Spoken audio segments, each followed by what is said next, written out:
করতেছ? আই পরন্ত বিকেলে আঙ্গ গ্রামের রাস্তা ধরে হাঁটতেছি, কত সুন্দর পরিবেশ, সবুজের অভয়ারণ্য, নাইকল গাছ, সুপারি গাছ, পাশে আবার লাউ খাত। আই চিন্তা করতেছি শেফালি, তুমি যদি এই লাউ শাক চিংড়ির মাছ দিয়ে সুন্দর করে পাক করে দিতা, কত ভালো লাগতো।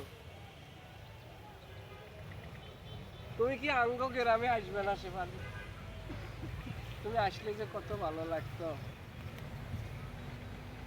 হ্যাঁ শেফালি, আই কল্পনা করি তুমি কাশবনের ভিতরে দি এইখান থেকে যাই, আমি কল্পনা করি শেফালি তুমি কাশবনের মধ্যে দিয়ে দৌড়ে দৌড়ে আসতেছ, ও বক্কর ও বক্কর। আই আবার অন্য দিক থেকে দৌড় দি তোমার দ্বারে যাইতেছি, ও শেফালি ও শেফালি, মানে সিনেমার নায়ক নায়িকার মতো আর কি। শেফালি, আই তোর কথা বারবার মনে পড়তেছে, তুই চলি আসো আঙ্গ এলাকায়। ও আচ্ছা, তুই ব্যস্ত আছো? আচ্ছা আচ্ছা, ঠিক আছে ঠিক আছে, তুই ব্যস্ত থাকো, পরে কথা হবে।